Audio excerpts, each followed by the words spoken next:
Oke, hari ini kita akan membahas topik tentang filsafat kejawen. Dalam filsafat ini akan kita lihat nanti bagaimana uraian yang akan disampaikan kelompok 3. Dan sama seperti minggu yang lalu saya sampaikan bahwa minggu depan kita akan membahas 2 materi filsafat Jawa Barat, Sunda Wiwitan dan filsafat Mentawai. Dan setelah itu kita akan mempersiapkan diri untuk ujian akhir semester tanggal 11 Desember. Jadi materinya seperti yang saya sampaikan, dari apa yang telah kita pelajari sejak mid semester lalu sampai pada akhirnya, mulai dari menelusuri dinamika Hindu etnis Tionghoa, hakikat Tuhan, kebudayaan Islam, filsafat Karo, Simalungun, Kejawen, Sunda Wiwitan dan Mentawai. Jadi dipersiapkan sekarang, jangan nanti setelah mau ujian saudara-saudara kelabakan. Ini mencapai nilai 30. Jadi usahakan nilaimu dapat 30 supaya nilaimu bagus. Lalu nanti dalam diskusi kita silakan bertanya supaya nilaimu juga naik ya. Kalau tidak ada bertanya, nggak ada tambah nilaimu. Tinggal 3 kali kesempatan lagi. Hari ini, minggu depan 2 kali. Oke, lalu mengikuti aturan dari kampus, membayar uang kuliah, uang Natal, dan kewajiban-kewajiban lain. Oke, silakan kelompok 3 menyampaikan hasil kerjanya. Nanti setelah itu kita diskusi.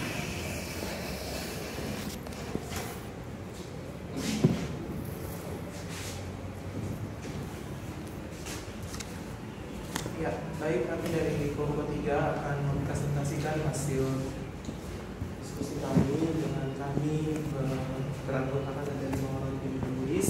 Yang pertama ada Arnold Wijaya Binting, dan kemudian saya sendiri, Desi Siapuri, Lianol, Dr. Soid, dan Syarwi Sidiora. Ya, sebelum kami memulai presentasi ini, kami akan buka dengan pantun Jawa. Ya, melaku-melaku ngadan alam, ngantikan berubaya, ngantikan berubaya, kaprengak pulang ratu salam, kanggo dumaten panjenengan sedaya. Nyun sewu Bapak dosen, nyun sewu teman-teman semuanya, sugeng sia. Sugeng sia. Ya, baik teman-teman. Puji syukur dan kita panjatkan kepada Tuhan Yang Maha Kuasa atas berkat dan karunia-Nya, kami dari kelompok 3 dapat menyelesaikan penulisan makalah ini untuk memenuhi tugas mata kuliah keilmuan dan keterampilan filsafat Timur. Kami kelompok 3 sudah berusaha semaksimal mungkin untuk menuliskan makalah ini dengan sebaik-baiknya. Makalah yang berjudul Filsafat Kejawen merupakan tradisi Jawa yang mengandung filsafat hidup dari masyarakat Jawa setempat. Tujuan dalam penulisan makalah ini juga tak luput untuk mendapat dan menambah wawasan kita terhadap filsafat yang ada di Indonesia. Kami tim penulis makalah tak lupa mengucapkan terima kasih atas bimbingan Bapak dosen yang mengampu mata kuliah ini, telah memberikan kami materi judul yang menarik untuk dibahas bersama. Kami dari penulis yang menggali tentang filsafat kejawen ini, dan akhirnya kami mengangkat sebuah tradisi yang bagi kami menarik untuk dibahas bersama, yaitu tradisi malam Midadoreni pada masyarakat Jawa. Tradisi Midadoreni ini adalah bagian dari adat Jawa untuk pernikahan. Midadoreni sendiri ini dapat diartikan sebagai malam pemanjatan doa agar upacara pernikahan besok berjalan dengan lancar, dan dipercaya bahwa pada malam tersebut banyak bidadari turun dari kayangan. Dan dalam makalah ini kami akan membahas tradisi masyarakat Jawa ini dengan semaksimal mungkin. Kami tim penulis menyadari bahwa makalah ini masih banyak kekurangan. Sebagai penulis, kami berharap pembaca bisa memberikan kritik agar tulisan selanjutnya jauh lebih baik. Di sisi lain, kami berharap pembaca menemukan pengetahuan baru dari makalah ini. Walaupun tulisan ini tidak sepenuhnya bagus, kami berharap ada manfaat yang diperoleh oleh pembaca. Demikian kata pengantar dari kami yang penulis mengucapkan terima kasih. Bab pertama, pendahuluan. Latar belakang masalah. Kejawen merupakan sebuah kepercayaan atau mungkin bisa dikatakan agama yang terutama dianut di Pulau Jawa oleh suku Jawa dan suku-suku lainnya yang menetap di Jawa. Kejawen pun bukan merupakan sebuah agama yang terorganisir sebagaimana agama Islam dan Kristen. Ciri khas utama dari kejawen ini merupakan adanya perpaduan animisme agama Hindu dan Buddha, bahkan juga seluruh agama di Indonesia. Jawa dan kejawen ini seolah tidak dapat dipisahkan satu dengan lainnya.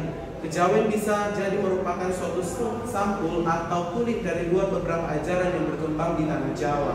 Nah, semasa zaman Hinduisme dan Buddhisme, dalam perkembangannya, penyebaran Islam di Jawa juga dibungkus oleh ajaran-ajaran terdahulu. Bahkan terkadang melibatkan aspek kejawen sebagai jalur perantara terbaik bagi penyebarannya. Pelaksanaan upacara tradisi di masyarakat bertujuan agar keluarga mereka terlindungi dari roh jahat. Mereka percaya akan adanya kekuatan-kekuatan yang lebih tinggi akan mendatangkan malapetaka yang menimpa diri dan saudara mereka. Sehingga dari kepercayaan itulah muncul upacara tradisi. Hal ini kemudian mengharuskan mereka untuk melakukan berbagai hal untuk menangkal pengaruh buruk dengan melaksanakan upacara-upacara tradisi. Islam Nusantara dikenal sebagai Islam yang ramah dan lentur, sehingga dapat menyesuaikan dengan kondisi masyarakat lokal. Dari kelenturan tersebut menjadikan Islam yang masuk ke Nusantara diterima dengan damai.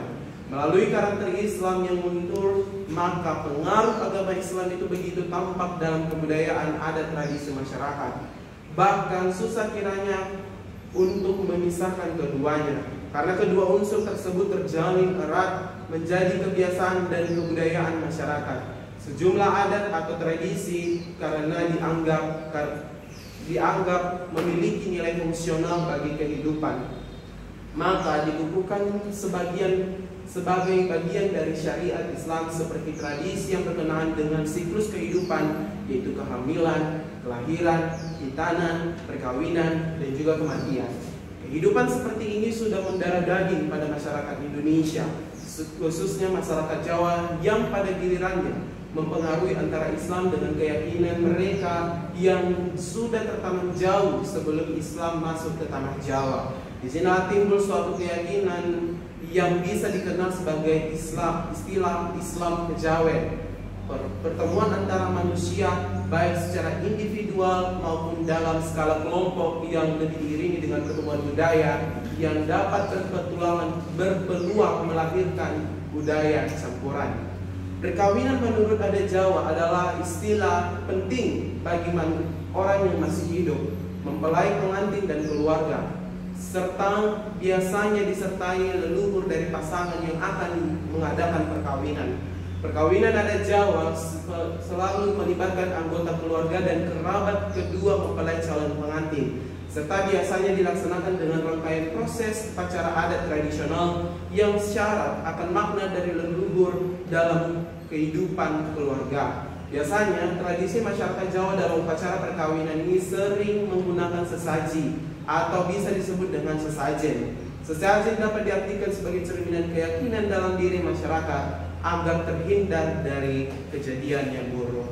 Yang berikutnya adalah rumusan masalah. Bagaimana sejarah kejawen itu, apa makna dan arti kejawen, aktivitas dan juga simbol-simbol nilai filosofi dalam tradisi Midadoreni, dan bagaimana tradisi Midadoreni ini ditinjau dari akidah Islam. Yang kemudian tujuan dari kami mengadakan ini adalah mengetahui sejarah kejawen, mengetahui makna dari arti kejawen, dan untuk juga mengetahui aktivitas simbol dalam nilai filosofi tradisi Midadoreni, serta terakhir untuk mengetahui tradisi Midadoreni ditinjau dari akidah Islam. Kami serahkan kepada kawan kami selanjutnya.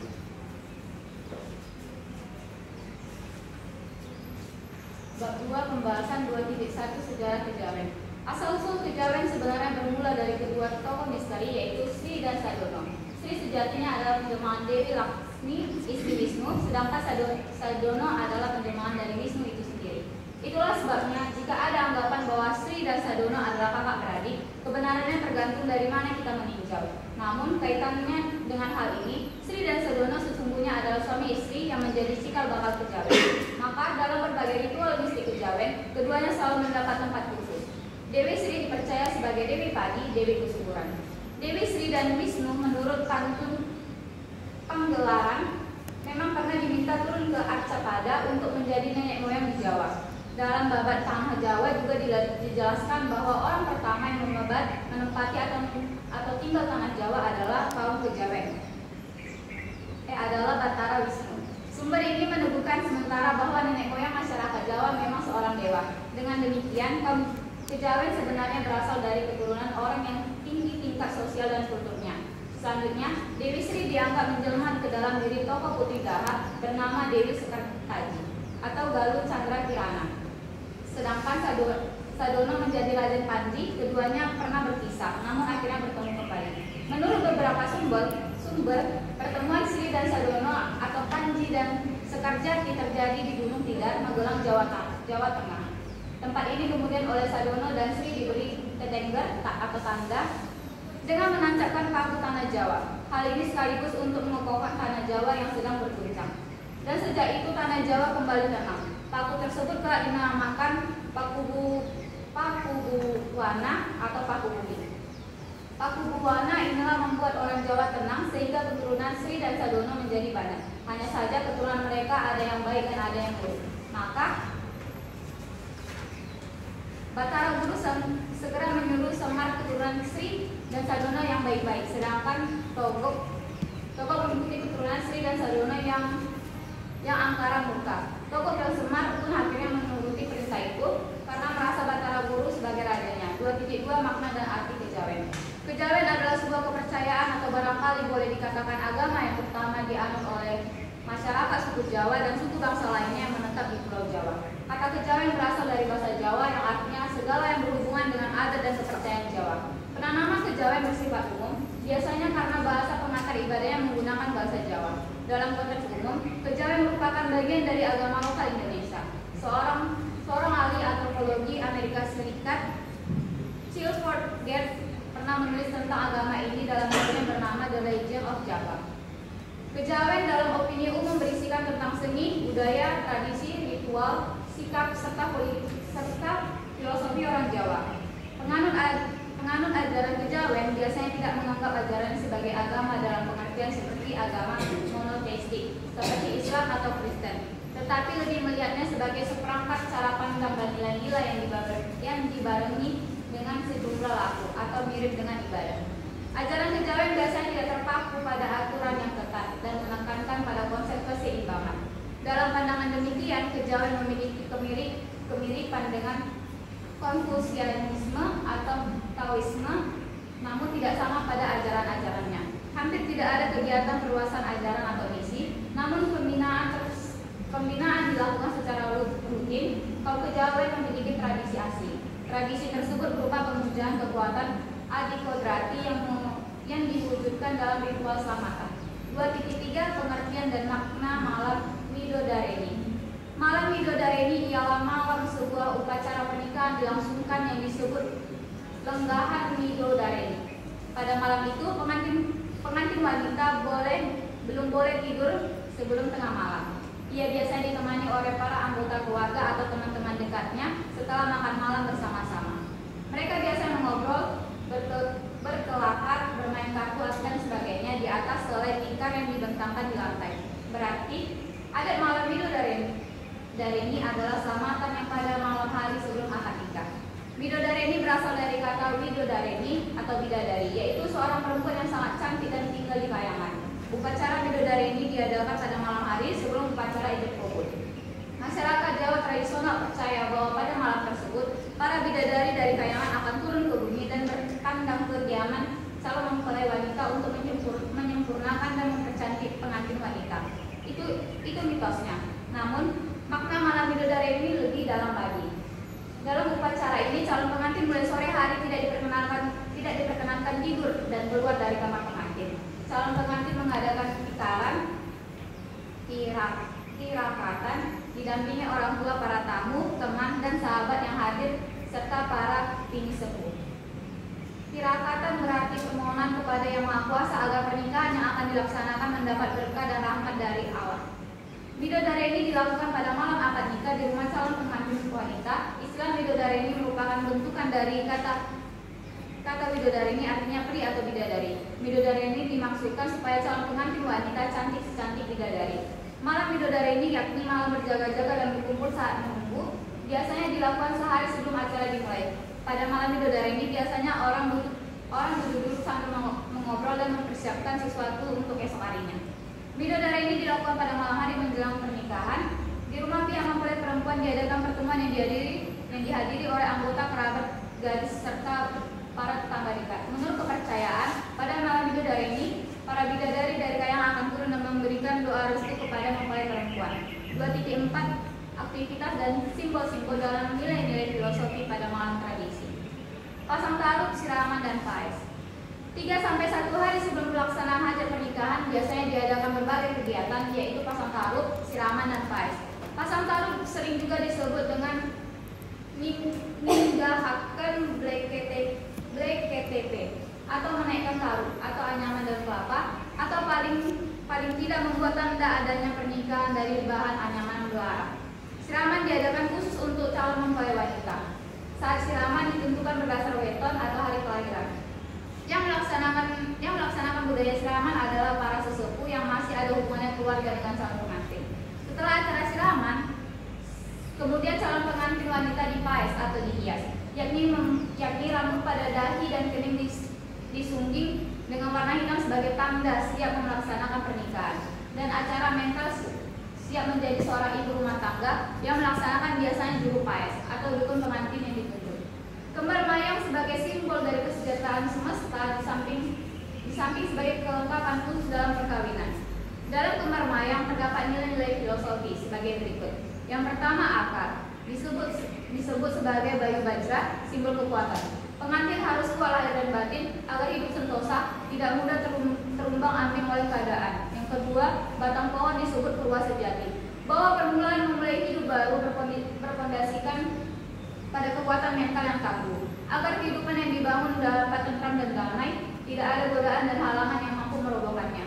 Yang ketiga, dahan disebut keblak kapat, sebagai simbol agar langkah serta perbuatan yang terkait dengan pencarian nafkah dan rezeki dimudahkan oleh Allah.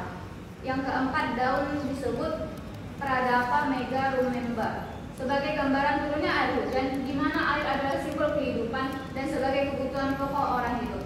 Yang kelima, bunga disebut Dewandaru Jayadara, sebagai simbol keindahan dan kebaikan keharuman istri. Yang keenam, buah disebut datu dan kilat, datu atau kilat, sebagai gambaran sifat istri sesudah bersuami yang diharapkan dapat memberikan keturunan yang baik. Yang ketujuh, di bawah bunga ada kelapa muda 2 buah atau sajerto, yang isinya adalah air bening yang sudah mengendap, sebagai gambaran sepasang pengantin sudah memasuki air kehidupan yang tenang. Biasanya penembusan kembar mayang tidak dilakukan dengan uang, namun dengan sagak lawe sepasang dan tikat pandan bekas atau kelasa bakar yang harus dikembalikan. Setelah upacara penembusan kembar mayang selesai, diadakan upacara yang disebut dengan majumukan, yang intinya adalah selamatan bidodaren, yakni doa permohonan kepada Allah agar semua yang dilaksanakan berjalan lancar tanpa gangguan dan mendapat ridha dari Tuhan.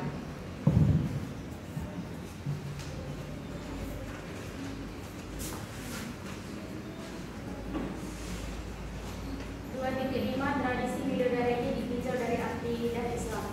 Setiap agama dalam arti seluas-luasnya tentu memiliki aspek fundamental, yakni aspek kepercayaan atau keyakinan, terutama kepercayaan terhadap sesuatu yang sakral, yang suci atau yang gaib. Dalam agama Islam, aspek fundamental ini merumuskan dalam istilah akidah atau keimanan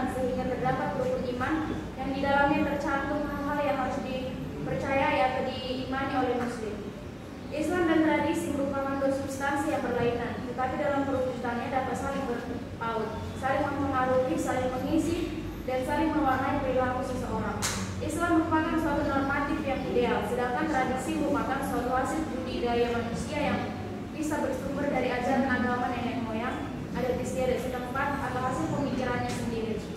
Islam berbicara mengenai ajaran yang ideal, sedangkan tradisi merupakan realitas dari kehidupan manusia dan lingkungannya. Tradisi-tradisi dalam masyarakat Islam yang seringkali dicap sebagai bidah karena alasan masalah itu tidak ada pada zaman Rasulullah dan zaman salaf atau karun pertama, atau karena tradisi itu hasil congkakan tradisi masyarakat pra-Islam di Indonesia. Ada banyak sekali seperti salametan, upacara-upacara pernikahan, kematian, kelahiran bayi, membangun rumah, dan lain-lain. Ada di antara tradisi tersebut sudah diisi penuh dengan nilai-nilai Islam. Meskipun namanya masih tetap, ada sebagian penampilannya belum berubah penuh, seperti salametan yang sudah dihilangkan sesajennya, diganti dengan syahadah makanan, diisi dengan membaca ayat-ayat Al-Quran dan doa kepada Allah Subhanahu wa Ta'ala.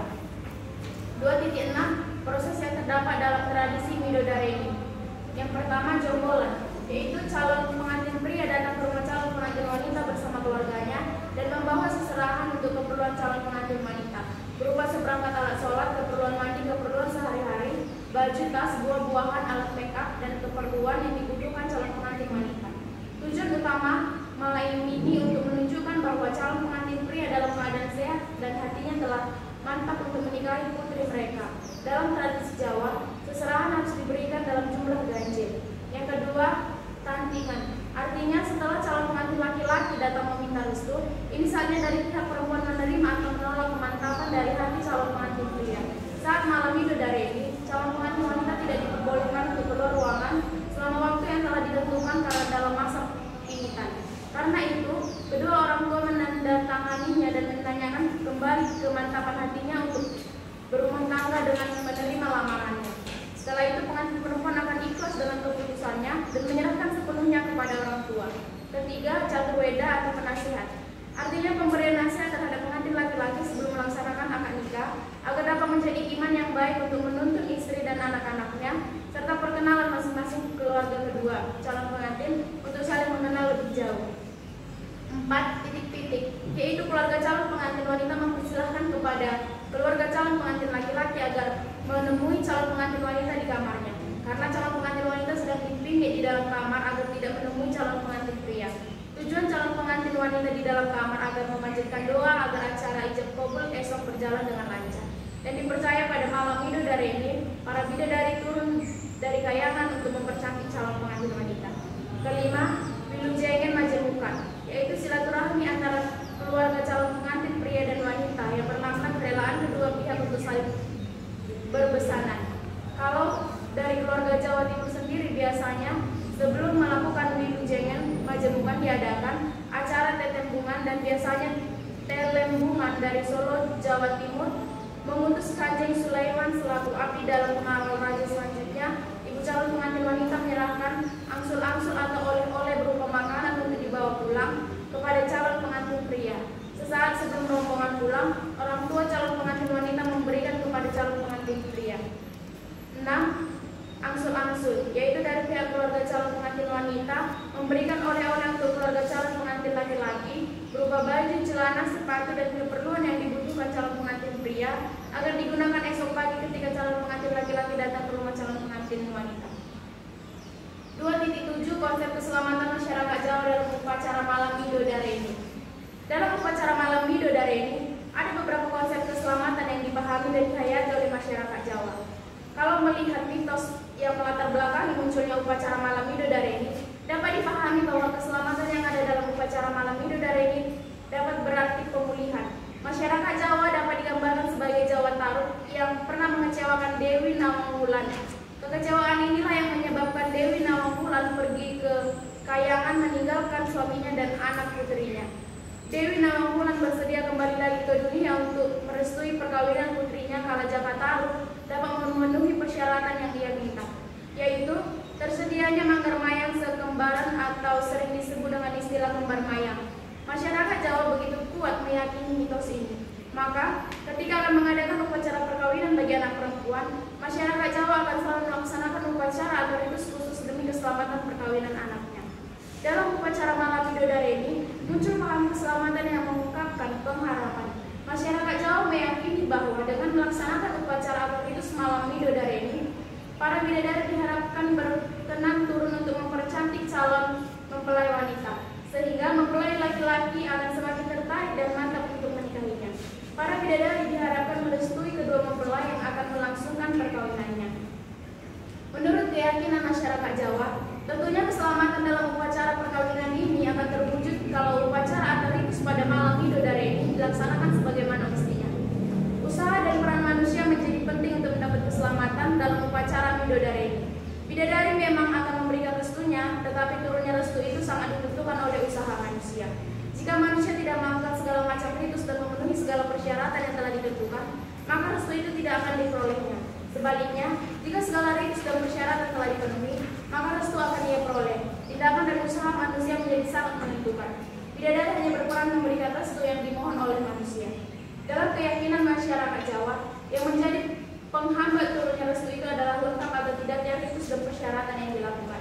Jika salah satu persyaratan tidak terpenuhi, ada kecemasan dan kekhawatiran bahwa rahmat itu tidak turun. Dengan kata lain, restu itu menjadi terhambat ketika ritus dan syarat-syarat tidak lengkap. Menjadi penghambat pula ketika orang mulai meragukan terjadinya keselamatan itu karena kurang atau tidak lengkapnya ritus dan persyaratan yang harus dipenuhi, sehingga yang terjadi malah sebaliknya, muncul suasana hati yang tidak senang, kecemasan, kekhawatiran, dan ketakutan dalam diri orang.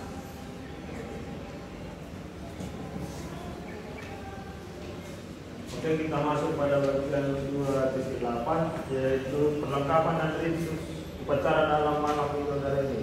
Yang pertama, perlengkapan yang diperlukan dalam upacara malam Midodareni antara lain alat permainan yang akan dipinjam oleh kita.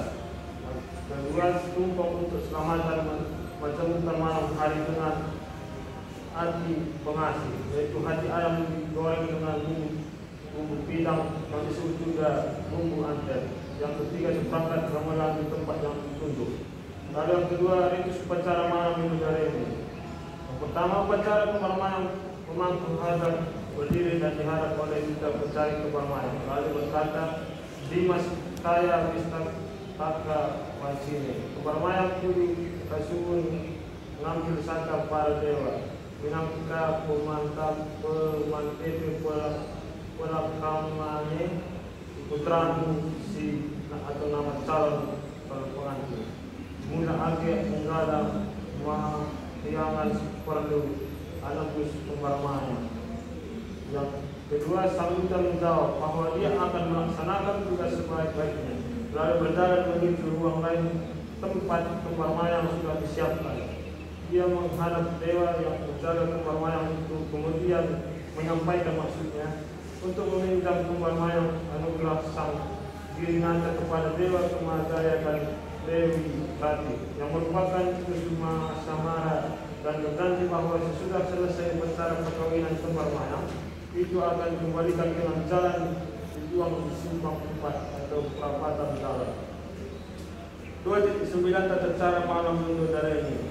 Pengantin laki-laki nyantri yaitu datang ke tempat orang tua pengantin perempuan dengan berpakaian kesetriaan.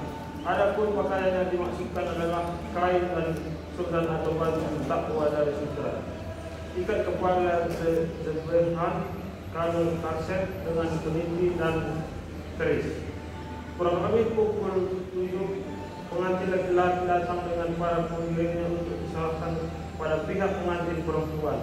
Pada acara malam Midodareni bisa digunakan sebagai alat untuk saling berkenalan keluarga kedua belah pihak agar lebih akrab. Pihak pengantin perempuan memberi jamuan yang telah disediakan sambil menyuguhkan hiburan untuk menyambut pihak pengantin pria. Pada malam Midodareni biasanya juga dilakukan rangkaian acara. Yang pertama salahkot, yang kedua tontingan, yang ketiga gemboran atau nyantri, yang keempat turunnya pembarmayang, dan yang kelima wilujengan atau pengemukan. Proses Midodareni berlangsung malam hari. Calon mempelai wanita tinggi di dalam kamar, hanya dihias tipis dan sederhana, mengenakan busana yang tidak menyorot warnanya, dan tanpa mengenakan perhiasan maupun bunga. Di dalam kamar, calon mempelai wanita ditemani oleh para sepuh wanita yang memberikan nasihat dan pembekalan hidup berumah tangga. Di kamar calon pengantin wanita juga dilengkapi dengan sesajen berupa tumpeng lengkap, wangian dari irisan pandan dan bunga seitoman letakkan di bawah tempat tidur calon mempelai dan kembar mayang atau akan dijelaskan pada wakil turunnya kembar mayang. Lalu 2.10 hidangan untuk jamuan malam bidadari ini: nasi telur, nasi goreng, belubat, kung ayam atau ayam dimasak utuh, lalapan atau daun kemangi, daun kol, jengkol, petai, sambal pecel dan sambal tolo. Untuk makanan kecil bisa disesuaikan sesuai selera dan kemampuan. Di dalam malam bidadari ini tidak disaji, yang harus ada adalah nasi gurih atau sega wudhu dan ingkung ayam jantan lengkap dengan jeroannya yang akan dibagikan kepada mereka yang ada atau datang. Namun terkadang ditambah pula makanan lain seperti pisang raja yang bagus bertulang kelap satu tangkap, jajanan masih lengkap, sambal goreng, lalapan atau timun dan kemangi. Khusus untuk pengantin perempuan tidak pindang antep, yaitu jeroan ayam dibungkus pindang dan dimakan dengan nasi goreng atau sega wudhu setelah pukul 12 malam dan disebut dahar bidodaren. 2.11 refleksi teologis tradisi malam bidodari ini. Istilah malam bidodari ini tidak secara eksplisit disebutkan dalam Alkitab. Banyak momen refleksi, doa dan pertimbangan spiritual terjadi pada malam hari. Beberapa contoh dari Alkitab yang mengembangkan momen-momen paling penting ini termasuk pertobatan dan doa. Banyakkan kisah pertobatan, pencarian petunjuk dan refleksi mendalam dalam Alkitab terjadi pada malam hari. Contohnya dalam doa dalam Mazmur 63 ayat 6 yang menyatakan kerinduannya kepada Tuhan di malam hari. Yang kedua, kesunyian dan pemisahan. Ada momen-momen kesunyian dan pemisahan yang memungkinkan pertemuan pribadi dengan Tuhan seperti pengalaman Elia dalam 1 Raja-Raja 19 ayat 11 sampai 13.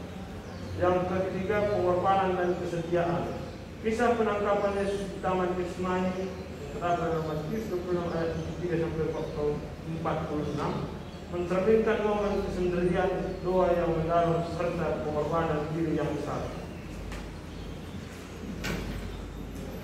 3. Bentuk kesimpulan. Filsafat kejawen adalah pemikiran spiritual dan budaya yang dianut di Pulau Jawa atau suku Jawa ataupun suku lainnya yang menetap di Jawa. Filsafat ini mencakup ajaran-ajaran tentang keseimbangan, harmoni, dan hubungan antara manusia dan alam. Menekankan nilai-nilai keselarasan, kearifan lokal, penghormatan terhadap leluhur, dan pemahaman tentang keseimbangan antara dunia materi dan spiritual. Tradisi malam bidadari ini adalah bagian dari upacara adat yang melibatkan doa-doa, ucap puja, dan penghormatan terhadap leluhur yang diyakini berpengaruh dalam kehidupan sehari-hari. Upacara ini mengandung nilai-nilai kearifan lokal yang diwariskan dari generasi ke generasi, mencerminkan hubungan antara manusia, alam, dan spiritualitas.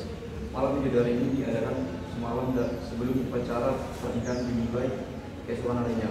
Malam bidadari ini dianggap sebagai malam yang baik dan suci dan dimaknai sebagai turunnya para bidadari untuk mempercantik calon pengantin wanita.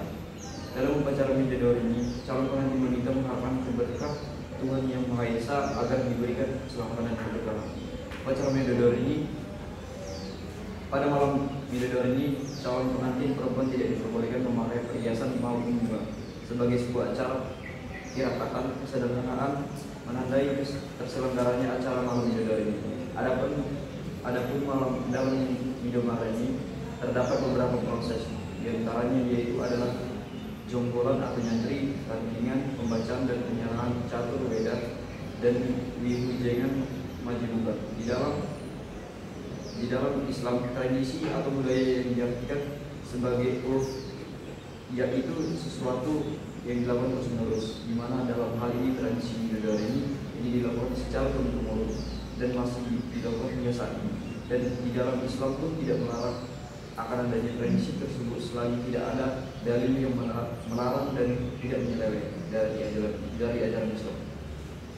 Saran yang pertama kepada masyarakat Indonesia agar tetap melestarikan tradisi yang ada tersebut, karena tradisi ini merupakan salah satu keanekaragaman tradisi yang ada di Indonesia, khususnya masyarakat Jawa, tetapi dengan catatan tidak untuk menyakininya. karena dalam hal ini hanya Allah yang maha segalanya. 2. Kepercayaan kepada tokoh adat yang tahu tentang tradisi bidadari tersebut untuk tetap mengajarkan tentang prosesi adat bidadari tersebut kepada generasi muda, karena bagaimanapun tradisi tersebut merupakan tradisi yang sudah melekat dari dulu yang akan terus digunakan sampai kapanpun, dengan catatan tidak menyeleweng dari ajaran Islam agar tetap digunakan sampai kapanpun. Yang terakhir, kepada mahasiswa STT agar lebih mengenal lagi filsafat yang ada di Indonesia ini, khususnya ke Jawa, banyak hal yang bisa kita dapatkan dari filsafat ini, yang tentunya pasti akan menambah pengetahuan dan wawasan kita terhadap budaya yang ada di sekitar. Oke, terima kasih kepada kelompok 3 telah menyelesaikan tugas kelompoknya. Sekarang tiba saatnya bagi kita untuk memberi masukan sehingga paper mereka ini semakin baik dan sempurna.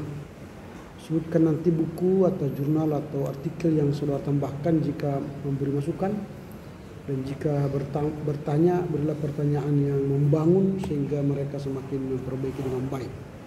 Sebutkan nama dan silakan bertanya. Ya, silakan. Siapa yang mau bertanya? Silakan. Terima kasih untuk saudara penyaji yang telah memaparkan tentang filsafat kejawen yang berjudul Tradisi Malam Bidadari pada Masyarakat Jawa. Yang pertama saya bertanyakan, karena di Nama. Perkenalkan Pak, nama saya Richard Yudika Senturi. Di sini saya bertanya kepada saudara penyaji. Yang pertama, kan dikatakan pada makalah itu dikata mengantar tradisi malam bidadari ini pada masyarakat Jawa. Kemudian ini bisa dikenal lagi tradisi bidadoreni. Ini namanya ini tradisi bidadoreni atau bidodareni. Yang pertama, yang kedua, di sini kenapa tradisi bidadoreni ini dilakukan pada malam hari? Kenapa tidak siang hari atau sore hari atau malam hari? Kemudian akan dikatakan bahwa di kesimpulan malam bidadari ini diadakan semalam sebelum upacara pernikahan dimulai keesokannya. Malam bidadari ini dianggap sebagai malam yang baik dan suci yang dimaknai sebagai turunnya pada bidadari untuk mempercantik calon pengantin wanita. Nah, apakah di sini ada pemilihan hari-hari khusus yang dilakukan oleh tradisi masyarakat Jawa untuk melakukan tradisi malam bidadari ini? Kemudian yang pertanyaan saya yang terakhir adalah, di sini kan saudara penyanyi sudah memaparkan tentang adanya perbauran budaya atau perpaduan dua budaya antara Islam dan bidadari ini. Nah, kemudian di 2.7 di akidah menurut 2.5 di paragraf yang ketiga, tradisi-tradisi dalam masyarakat Islam yang seringkali dicap sebagai bidah karena alasan masalah itu tidak ada zaman pada Rasulullah dan zaman salah angkatan pertama. Maksud saya begini, apakah ada ketika adanya perpaduan budaya antara Islam dan bidadari ini dengan filsafat kejawen ini, adanya perubahan-perubahan yang terjadi pada tradisi tersebut. Kemudian apakah ada pergantian makna ketika diubahnya, yaitu di sini upacara keselamatan itu antara lain diisi dengan penuh dengan nilai-nilai Islam, meskipun namanya masih tetap atau sebagian penampilan yang belum berubah, seperti selamatan yang sudah dihilangkan sesajennya diganti dengan sedekah makanan diisi dengan membaca ayat-ayat Al-Quran dan doa kepada Allah SWT. Apakah ada pergantian makna dari filosofi tradisi bidadari ini? Terima kasih. Ya, lanjut. Tadi sebelah sini, salah.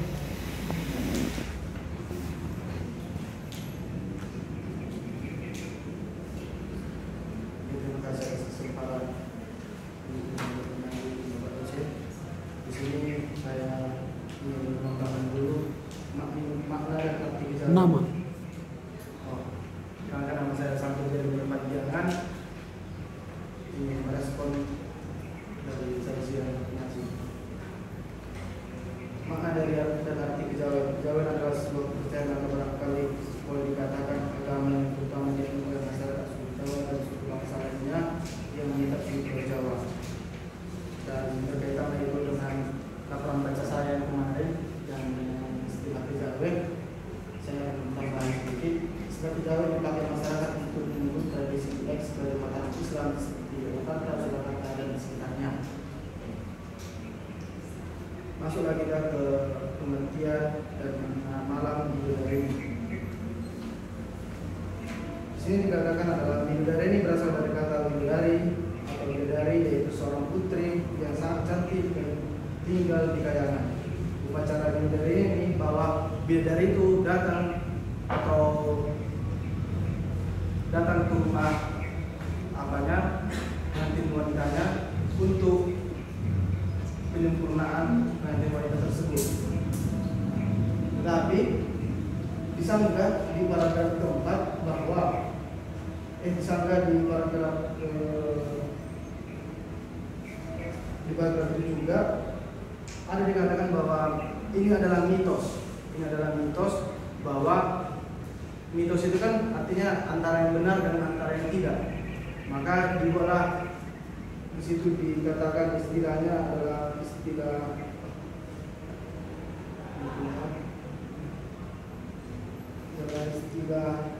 tirakatan, yaitu untuk penyembahan kepada Yang Maha Kuasa.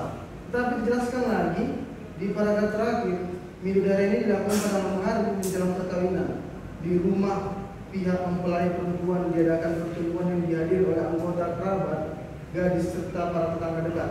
Menurut kepercayaan, pada malam bidadari ini, para bidadari dari kayangan akan turun dan memberikan doa restunya kepada mempelai perempuan.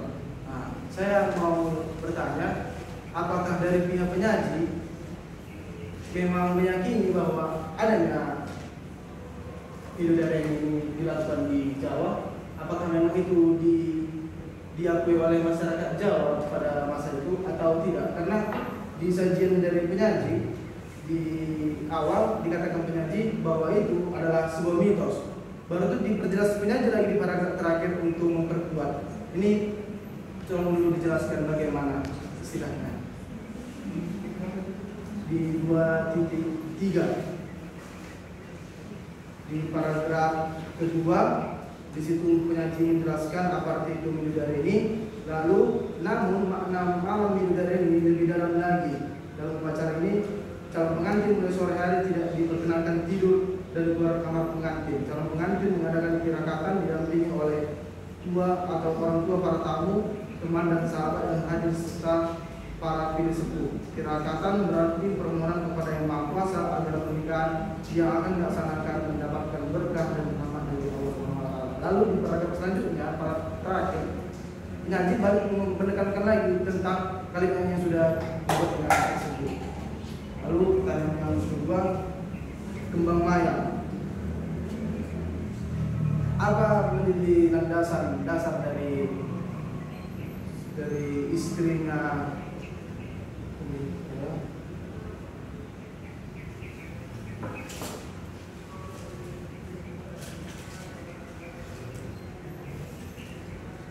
Di 2.7 menjelaskan bahwa Dewi 6 bulan pergi ke kayangan meninggalkan suaminya dan anak-anaknya karena kekecewaan. Dewi Nawangulungan bersedia kembali lagi ke dunia untuk merestui perkawinan putri.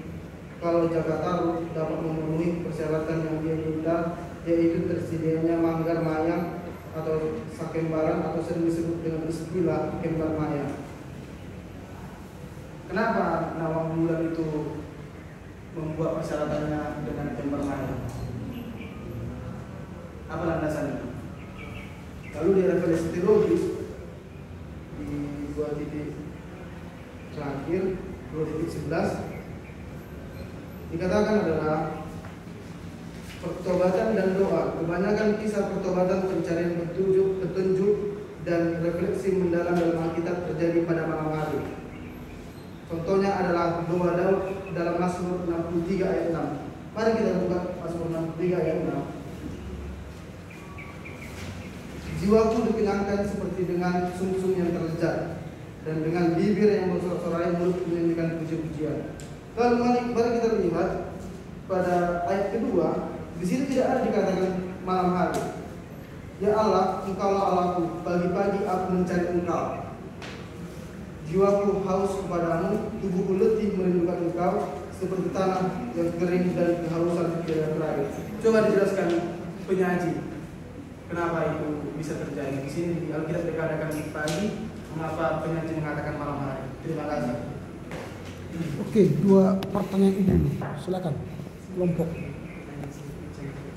menjawab kedua pertanyaan, kedua respon itu, silakan.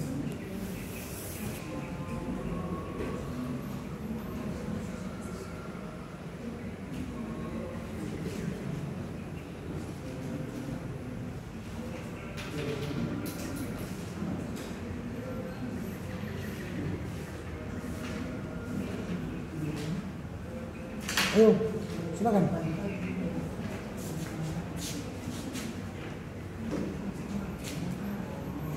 Ya, baik, kami akan berusaha menjawab pertanyaan teman-teman semuanya sejauh kemampuan kami dalam membuat sajian ini dan sejauh apa kami mengetahui tentang hal Midadori ini.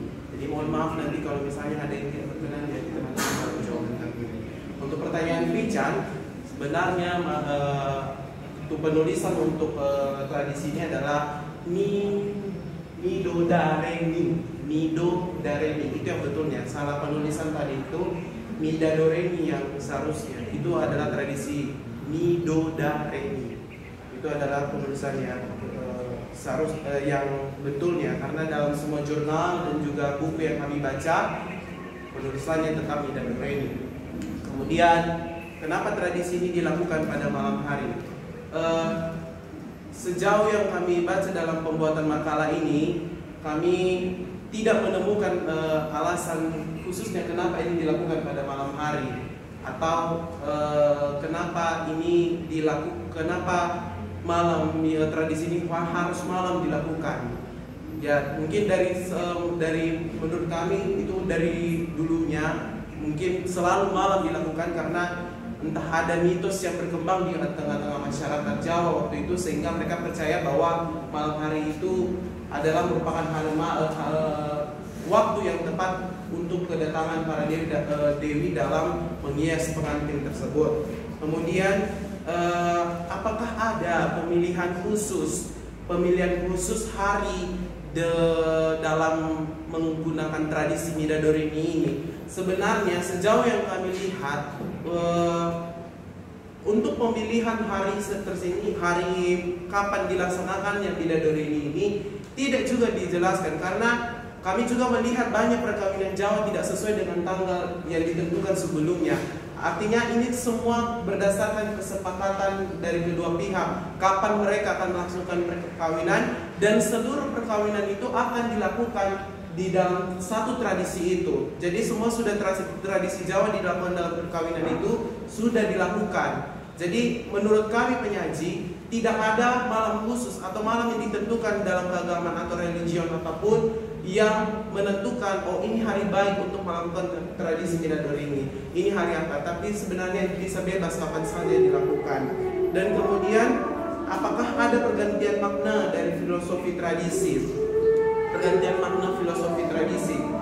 Kalau misalnya ke masyarakat Jawa itu cuman kayak sepertinya cuman hanya menambahkan nilai-nilai Islam saja dan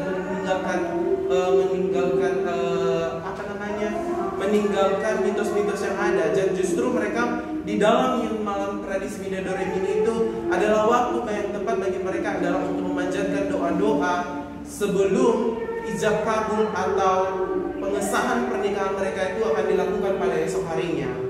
Dan biasanya untuk tambahan untuk pertanyaan sebelumnya tadi pada malam Midadori ini, malam Midadori ini sendiri teman-teman ini dilaksanakan setelah azan maghrib. Dan aku nggak tahu kalau misalnya nanti ada pertanyaan habis ini kenapa timbul karena azan maghrib, itu menurut sumber yang kami baca itulah yang selalu ada dan di situ dimulainya malam Midadori ini atau ini dipingin si wanita si mempelai perempuan, begitu kira-kira.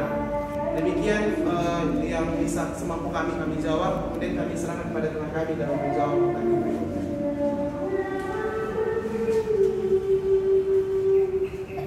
Silakan ditambah.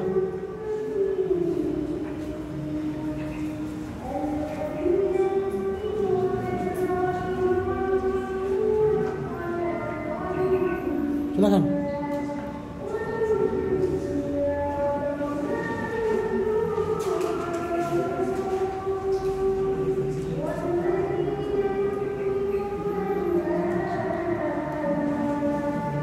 Udah, semua kita jawab.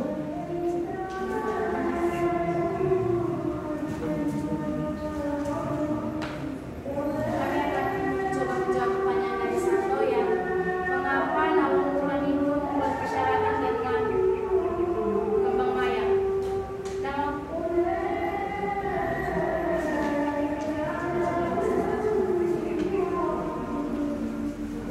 Maaf, kami akan menjawab dari yang menambahi tentang refleksi teologisnya, yaitu kami ambil ayat Alkitabnya dari Mazmur 4 ayat 1 sampai 9, doa pada malam hari. Terima kasih. Itu saja. Ada lagi yang mau jawab?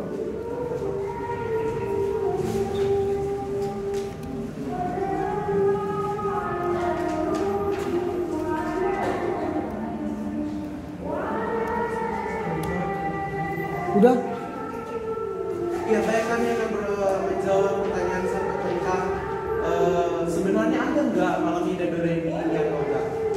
Kalau menurut saya, bagi kami tradisi, namanya tradisi, Ida Doremi ini ada, Ida Doremi ini pasti ada, malam Ida Doremi ini ada, dan tentunya yang dipahami masyarakat Jawa bahwa Ida Doremi itu sebenarnya kalimat paragraf itu, mitos itu sebenarnya adalah yang dipahami masyarakat Jawa di sini, mereka bahwa kedatangan bidadari dalam mempercantik si pengantin wanita.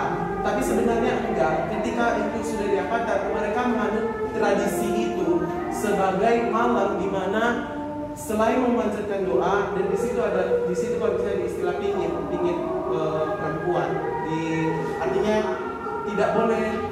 Aku udah pernah dengar bahwa tradisi pingin itu tidak boleh dilihat calon pengantin laki-laki si wanita ini sampai besok, sampai ijab kabul selesai, sampai dikatakan sama para wali sah, baru nanti si perempuan itu boleh dikeluarkan. Dan itulah makna itu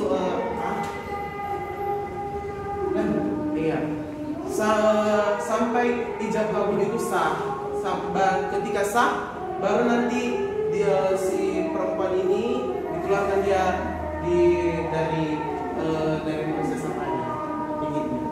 Tapi stop itu. Kalau misalnya ada tambahan dari teman-teman tentang proses malam tradisi ini, kami bisa. Terima kasih. Baik, kami akan menjawab pertanyaan dari Sasto tentang pada poin 2 itu tentang kenapa nama bulan membuat kesepakatan dengan kembang maya dan apa alasannya. Nama bulan membuat kesepakatan dengan kembang maya karena mungkin adanya kepentingan bersama atau kesamaan tujuan yang mereka ingin capai, yang pastinya bisa beragam. Itu bisa dalam hal politik.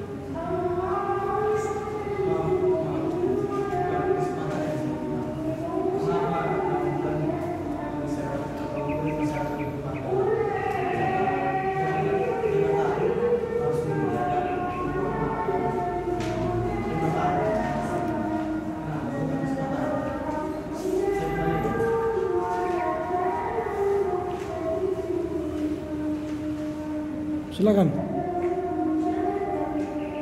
Angga mana? Silakan. Angga.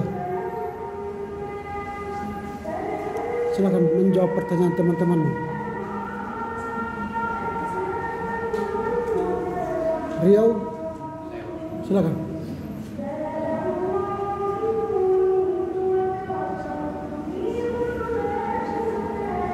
Oke, tidak bisa. Oke, silakan pertanyaan berikutnya. Siapa yang mau bertanya lagi? Ya, sebutkan nama.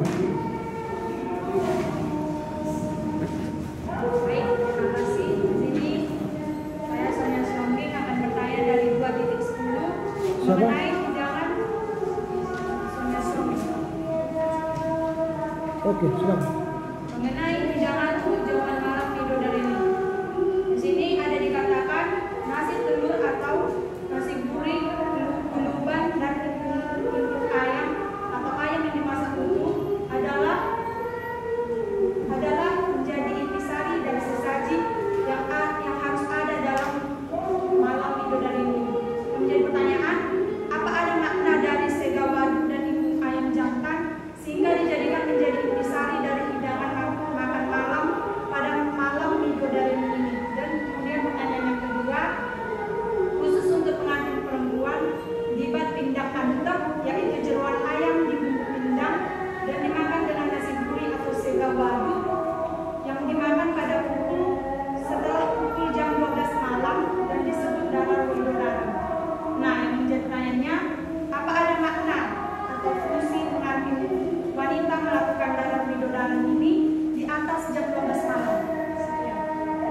Lanjut. Baiklah, di sini saya Elwatus Bintoha yang bertanya kepada para penyaji dalam 2.3 pengertian dan makna mode Siapa tadi? Siapa tadi? Doremi. Rawati. Oke, silakan. Yang ingin saya pertanyakan ialah dalam melaksanakan tradisi Midodareni mereka meyakini akan adanya bidadari yang turun dari kayangan untuk mempercantik calon wanita dan dapat memberikan keselamatan serta kelancaran dalam perkawinan yang mereka lakukan, sehingga dengan tradisi Midodareni ini dapat terhindar dari hal-hal buruk yang dapat menghalangi jalannya perkawinan. Mungkin kita ketahui jika yang melakukan tradisi ini ialah Islam Jawa atau Islam Kejawen. Dan kita ketahui juga bahwa banyaknya terdapat beberapa aliran-aliran dalam Islam ini. Yang ingin saya pertanyakan ialah kebiasaan ini kan yang mempercayai tentang mitos-mitos seperti bidadari ini dapat dikatakan sebagai kebiasaan yang syirik atau menyekutukan Allah SWT dan berlangsung secara temurun oleh masyarakat suku Jawa. Kan banyak suku banyak agama yang tetangga kita ini langsung mengatakan jika mempercayai segala sesuatu yang berbau mitos itu merupakan orang kafir ataupun menyirikkan ataupun syirik gitu kan terhadap Allah hingga musyrik seperti itu. Bagaimanakah pandangan Islam yang bukan Islam Jawa atau bukan Islam Kejawen terhadap tradisi ini, dan bagaimana pandangan penyaji terhadap hal ini, terhadap kesyirikan yang dilakukan oleh tradisi ini? Terima kasih. Terima kasih atas kesempatannya. Saya Rigo Jonalogua ingin bertanya kepada penyaji. Yang pertama itu, karena tadi di sini dalam saja penyaji bahwa tradisi bidadari ini dipandang dari akidah Islam. Jadi apakah tradisi bidadari ini adat kejawen yang ada di dalam Islam? Jadi pertanyaan yang kedua, bagaimana pandangan tradisi bidadari ini dari perspektif Buddhisme dan Hinduisme? Karena yang kita tahu bahwa sebelum masuk ke Islam kejawen itu adanya pengaruh Hinduisme dan Buddhisme yang sangat kuat di dalam kejawen.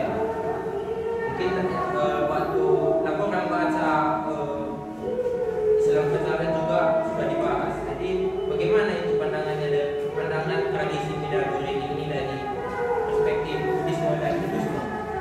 Dan yang terakhir itu, bagaimana sebenarnya tradisi bidadari ini sebelum adanya atau sebelum masuknya agama-agama seperti saat ini? Karena kita tahu bahwa sebelum pun namanya juga adat istiadat atau tradisi, terlebih-lebih kejawen itu adalah agama yang awal sebelum masuknya agama-agama dalam tanah Jawa. Jadi bagaimana tradisi bidadari ini sebelum adanya agama? Terima kasih. Oke, satu lagi jadi di belakang ada. Baik, silakan dijawab oleh kelompok ketiga pertanyaan tadi.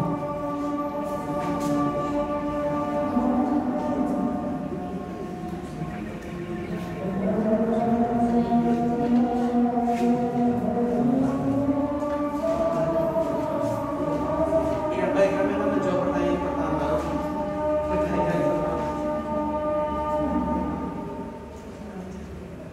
Pertanyaan pertama dari saudara Sonia tentang makna dari hidangan infopayang.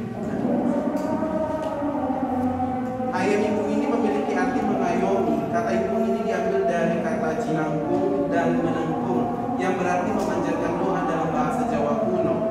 Nah, pemilihan ayam sebagai bahan pokok ini adalah sajian khas Jawa yang juga memiliki makna tersendiri. Dan dahulu itu ayam dipilih sebagai salah satu sesaji karena disebut sebagai menyimpulkan sesuatu yang sempurna. Nah, sementara itu telur disimbolkan sebagai kelahiran. Sebagai kelahiran, dan posisi ayam itu disajikan dengan utuh juga ada makna tertentu di baliknya tersebut, yang artinya menandakan bahwa ada sebuah kehidupan baru yang akan dimulai oleh seorang pengantin itu. Nah, kemudian makna posisi sajian ayam dan impung itu menggambarkan bagaimana cara manusia harus tunduk dan merendah di hadapan penciptanya. Ada tadi posisinya.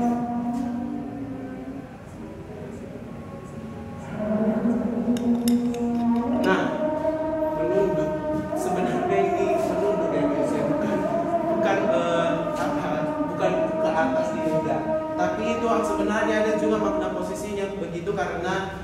artinya posisinya maknanya para pengantin ini mereka merendah di hadapan Sang Pencipta mereka. Begitu. Nah, ayat ini sudah mungkin itu yang bisa kami jawab untuk pertanyaan pertama, dilanjutkan. Oke, silakan. Riau menjawab pertanyaan teman-temannya. Silakan Riau.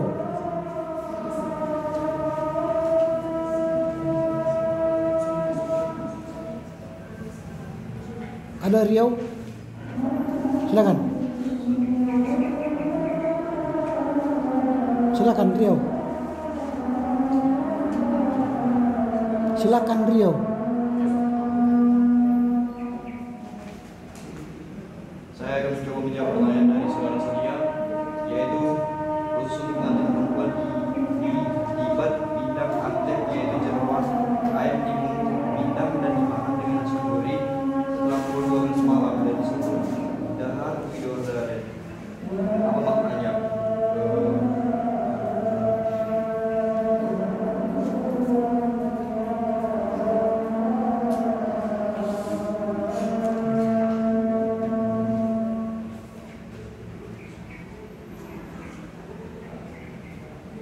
Silakan. Kau lihat apa? Enggak ada yang di otakmu yang keluar. Kau ikut diskusi di sini.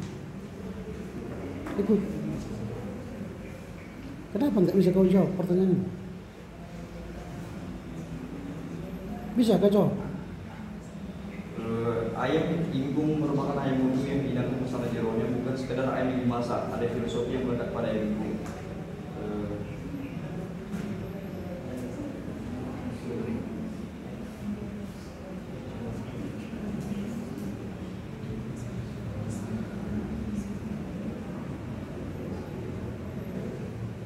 Bisa kau jawab? Coba agak Angga. Silakan menjawab.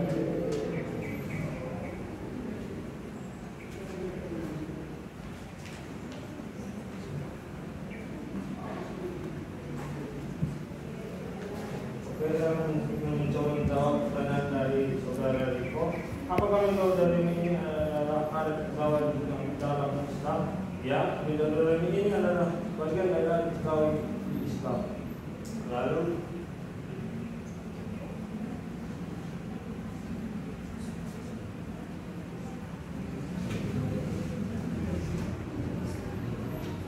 teruskan.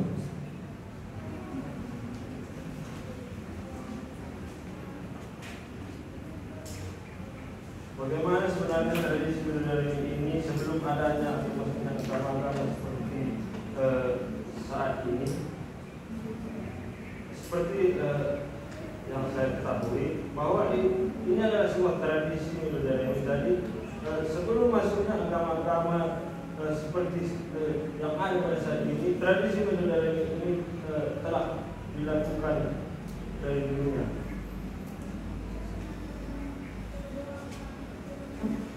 Oke. Baiklah, saya mencoba menjawab pertanyaan dari saudara Sonia, yaitu yang pertanyaan yang tadi jawabannya adalah upacara bidadari. Upacara ini berarti menjadikan calon pengantin dan perempuan secantik di bidadari. Dalam upacara ini orang tua pengantin perempuan akan memberi anaknya makan untuk terakhir kalinya, karena mulai besok dia akan menjadi tanggung jawab suaminya. Ada sesaji khusus dalam upacara bidadari, yaitu misalnya yang bagus, jumlah dalam suatu tingkat, si ikat daun, si yang bagus, jajanan paskar lengkap, bunga setaman ataupun daun, nasi gurih, bunga ayam sudah lengkap dengan jeroannya, sambal goreng lalapan. Khusus untuk pengantin perempuan dibuat pindang angket, jadi jeroan ayam dibungkus pindang dan dimakan dengan nasi gurih setelah tersebut.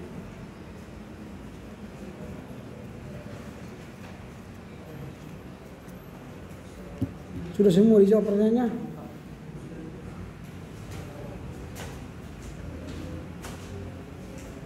Sudah? Saya ada tanggapan sedikit, Pak. Jadi tadi kan pertanyaan saya yang pertama itu bahwa apakah tradisi mie Mida Doremi ini adalah tradisi yang ada, tradisi Islam yang ada di Kejawen. Jadi mungkin tadi para penyaji menjawab bahwa ini adalah tradisi Islam. Jadi dalam pemikiran saya bahwa ini bukan filsafat Kejawen, tapi filsafat Islam dari jawaban penyaji. Dan yang mungkin tadi satu lagi belum dijawab pertanyaan saya mengenai perspektif Buddhisme dan Hinduisme. Jadi yang ketiga juga tadi belum terjawab karena jawaban yang pertama belum mendapat respon yang baik dari tim penyaji. Terima kasih. Ya, baik, mungkin nanti pertanyaan untuk teman kami Riko, itu nanti bisa dijawab teman-teman lain dan kami akan menjawab pertanyaan dari teman kita. Baik, mungkin inti dari pertanyaan teman kita yang ini adalah bagaimana sih sebenarnya orang Islam yang melihat tentang tradisi Mida Doremi ini. Nah, iya, Islam yang lain ya. Nah, sebenarnya tradisi Mida Doremi ini adalah kalau misalnya bahwa Mida Doremi ini sebenarnya sudah diketahui oleh khalayak umum dan sudah diketahui oleh orang Islam itu sendiri. Dan banyak orang Islam yang sudah mengetahui tradisi ini. Jadi itu juga kami lihat bahwa itu juga masuk dalam sunnah mereka bahwa pernikahan itu juga adalah bagian dari ibadah mereka. Nah, di dalam malam Mida Doremi itu sendiri sudah makna yang seharusnya ada mitos yang tentang katanya bidadari datang atau apa segala macam itu sudah dihilangkan, tetapi diseapakan dengan syariat-syariat Islam. Contohnya ketika malam Mida Doremi itu yang biasanya pujian doa mereka itu dipancarkan kepada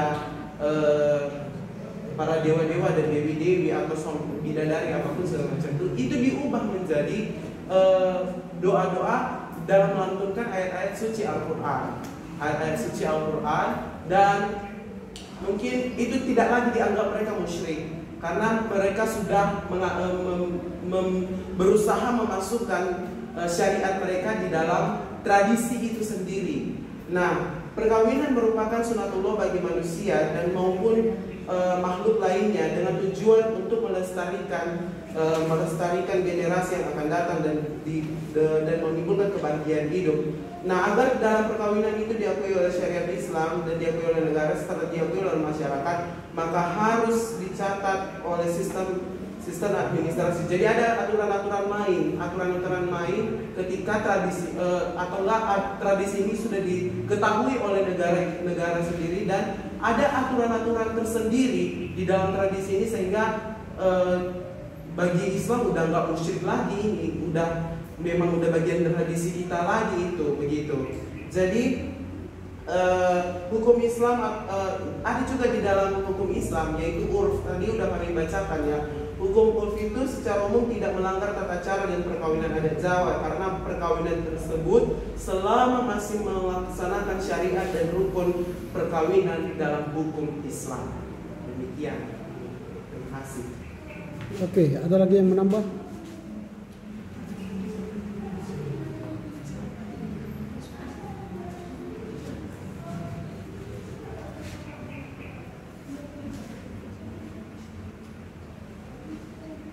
Tidak ada? Oke, karena waktu ya, tidak saya buka lagi. Yang pertama, saya mengikuti dinamika diskusi kalian. Saya garuk kepala ya. Mengapa? Saya pikir begini. Saya atau kelas ini kita sedang berlatih dalam dialog teologi ya. Judulnya, payungnya ialah filsafat timur. Itu harus tetap kalian ingat bahwa kelas ini filsafat timur, bukan ilmu agama-agama. Jadi kalau kajian kita filsafat timur, yang kita kaji filsafat, bukan agama-agama. Nah karenanya kalian tadi terjebak membahas Islam gitu ya. Yang seharusnya saran kalian ialah tidak perlu membahas filsafat Islam di sini. Supaya dia dibuang oleh penyaji itu dari sajiannya, karena enggak topik kita, kecuali mata kuliah kita ilmu agama-agama. Nah, filsafat kita mata kuliah kita ini ialah filsafat. Nah, karena ini mata kuliah filsafat, maka kita harus fokus kepada filsafat. Maka saya sering mengatakan pertanyaan kita itu menentukan kecerdasan kita dalam berdialog, berdiskusi. Saya sudah mengajarkan bagaimana cara membuka dialog, diskusi akademis. Mulailah dari latar belakang. Apakah kelompok ini membahas sebuah persoalan akademis apa tidak? Apakah ada dimunculkan persoalan-persoalan akademis? Selalu saya mulai dengan apa yang seharusnya dan apa yang terjadi. Nah, ternyata dalam latar belakang masalah dari kelompok ini tidak ada. Yang ada ialah deskripsi. Nah, kalau dia hanya deskripsi, kita hanya deskripsi, menjelaskan soal kepercayaan, salah satu kepercayaan orang Jawa dari kejawen, yaitu filsafat tradisi malam Midodareni, soal pengantin suatu malam sebelum pengantin menikah, maka seharusnya yang disampaikan ialah soal deskripsi atau narasi tentang tradisi itu. Lalu bagaimana itu dipandang oleh orang kejawen. Nah, makanya kelompok seharusnya memberikan penjelasan dari sudut pandang kejawen tentang tradisi malam Midodareni ini. Tetapi kalau kita lihat dalam daftar isinya atau rumusan masalahnya, yang mereka tanya ialah bagaimana sejarah kejawen. Jadi tidak nyambung. Selalu saya katakan bahwa kalau kita menulis sebuah makalah atau karya ilmiah dimulai dari latar belakang masalah. Apa masalah di sini? Dijelaskan. Saya sudah beri petunjuk supaya mudah mencari masalah itu. Selalu mulai dari das soal dan das sini. Apa yang seharusnya, apa yang terjadi. Lalu terjadilah jurang pemisah, rumusan masalah, pertanyaan penelitian. Nah, karena ini tidak ada masalah akademis yang seharusnya terjadi dan apa yang terjadi, maka ini hanya deskripsi. Latar belakangnya hanya deskripsi. Deskripsi tentang tradisi malam Midodareni. Nah, kalau begitu yang dijelaskan di latar belakang adalah hanya deskripsi. Tidak masalah, tapi dia hanya sebuah deskripsi, bukan masalah akademis. Nah, kalau dia hanya semacam deskripsi, maka apa yang dijelaskan di latar belakang? Yang dijelaskan ialah cerita tentang malam itu, malam Midodareni itu. Bagaimana tradisi kejawen dan bagaimana ajaran kejawen tentang Midodareni. Nah, kalau kalian ingin berhadapkan dengan ajaran kekristenan, di latar belakang ini disebut tradisi malam Midodareni adalah sebuah tradisi dari kejawen. Dalam ajaran kejawen, malam ini adalah malam untuk persiapan seseorang menikah. Dan tradisi ini menjadi sebuah tradisi yang terjadi bagi agama lain, termasuk agama Kristen. Lalu bagaimana agama Kristen memandang malam Midodareni ini? Apakah mereka setuju atau tidak? Itulah yang akan kami bahas dalam makalah ini. Selesai. Karena dia deskripsi.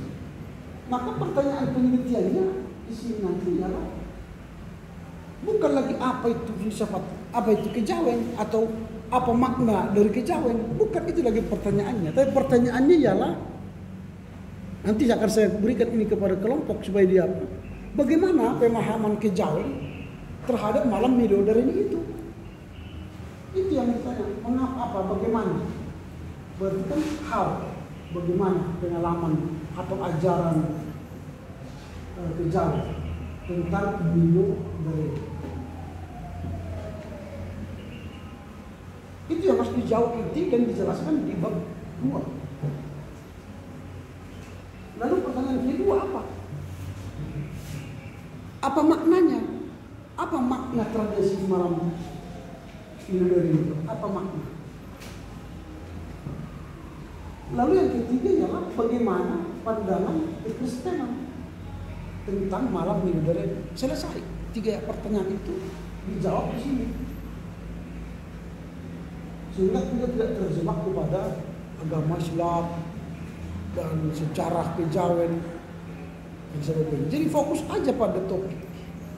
Sehingga kalau sudah dibahas di sini panjang lebar tentang pertanyaan rumusan masalah ini, maka tiba nanti pada kesimpulan. Kesimpulan apa? Ternyata malam Minggu Dareni dari tradisi kejawen ini masih dikerjakan orang Jawa hingga sekarang, termasuk agama Islam dan agama Kristen. Titik. Itu kan fakta. Itu kesimpulan. Jadi tidak perlu panjang-panjang kesimpulannya. Ternyata itu masih dikerjakan oleh mereka.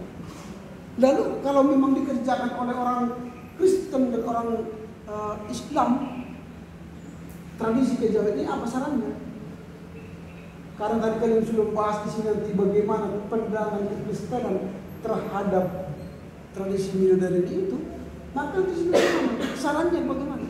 Supaya gereja memberikan bimbingan dan arahan dalam melaksanakan malam Minggu Dareni, sehingga pemahaman orang Kristen tidak lagi pemahaman dari kejawennya, tapi sudah pemahaman dari Kristen. Itu sarannya. Ini sampai ke setiap episode Miring kalian buat sarannya. Ngapain? Di setiap episode Miring gak perlu ini.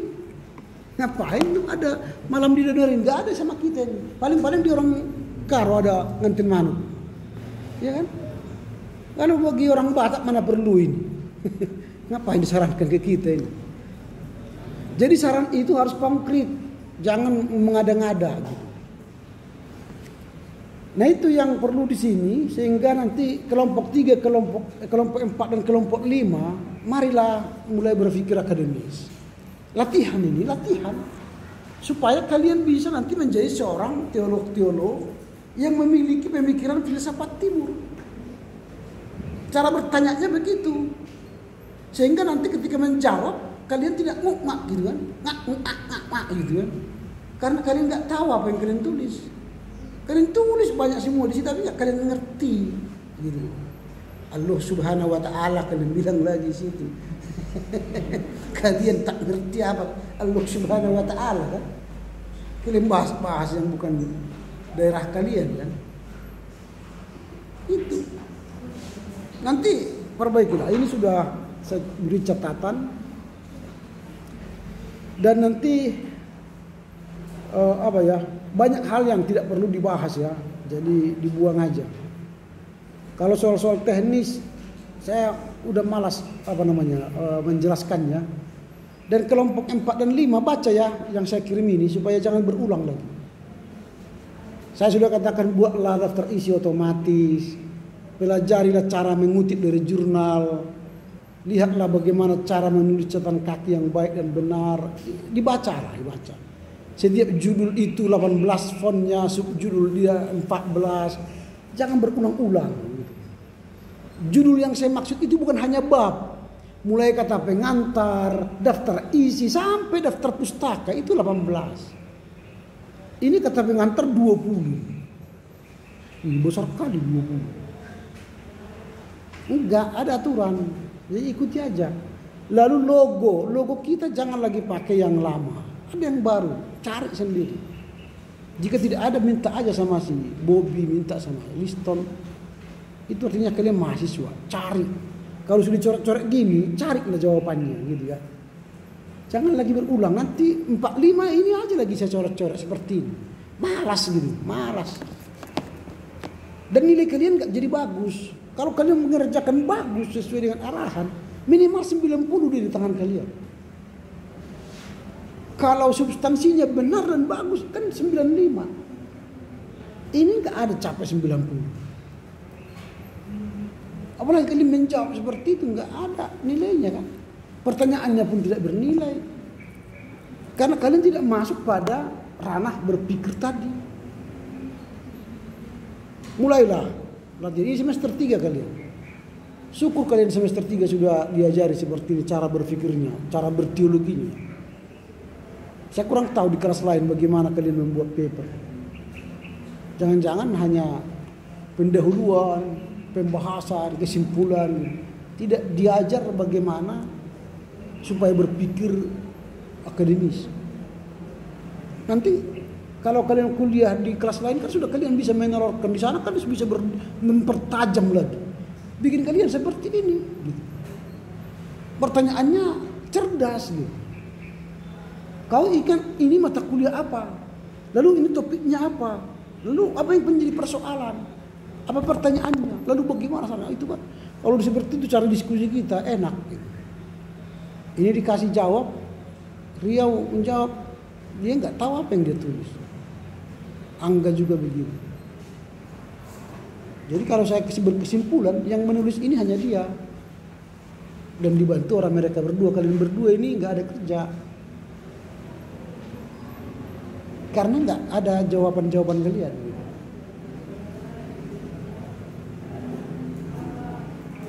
Jadi kelompok 45 tunjukkanlah kerjasama kalian.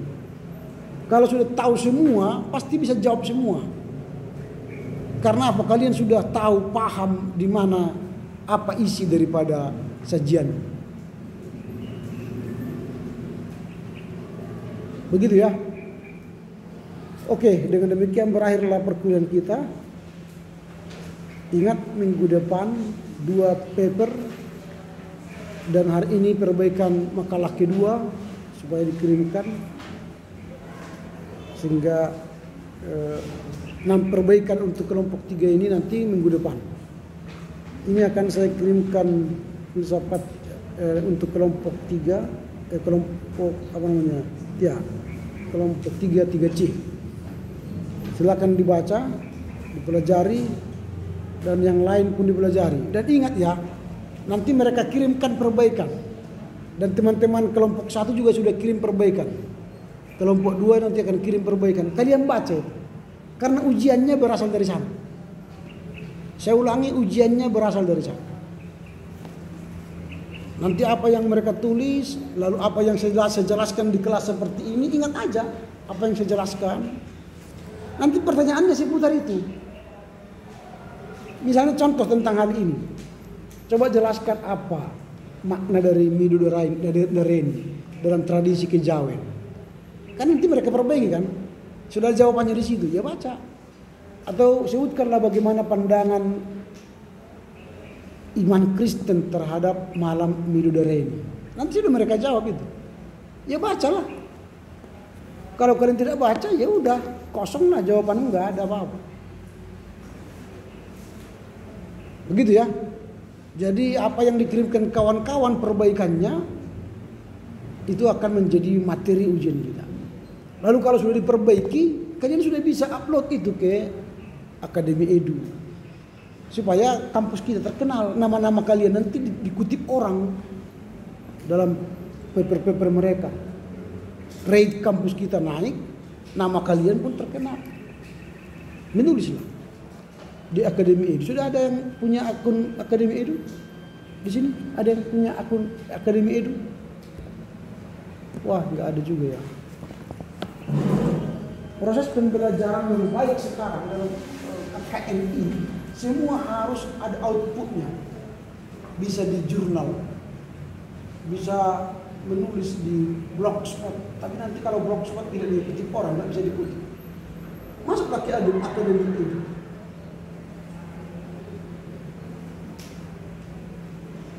Masuk aja ke sini, daftar kamu. Buat blog, buat akunmu. Nanti paper-papermu kuliah itu upload ke sini. Upload. Jadi kalau ada tulisan-tulisan dosen, kutip lalu kirimkan lagi ke Akademi. Nanti akan terjadi akumulasi sitasi-sitasi mahasiswa terhadap dosen. Lalu nanti kau dibaca orang tulisanmu. Wah, dari mana nih STT Abdul Saddam itu? Jadi STT Abdul Saddam makin dikenal orang. Masuk aja ke Akademi. Gampang cara masuknya. Cara mengirim upload, masukkan papermu, nanti buat abstraknya, lalu namamu dan sebagainya. Buat keahlianmu apa, bidang apa yang kamu yang suka kau apa.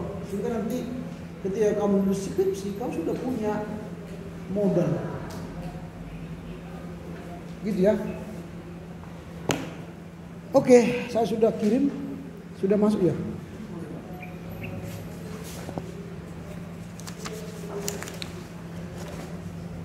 Yang tidak hadir si Ivan nih.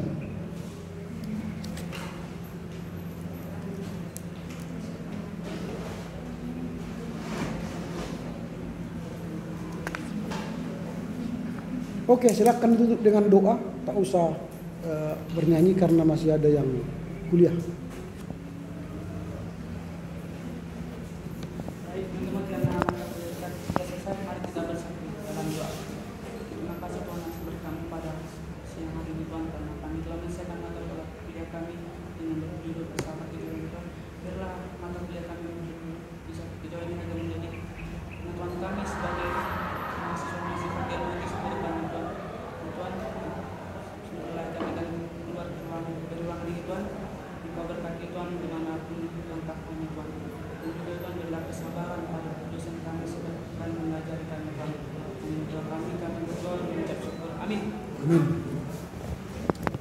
Oke, terima kasih ya.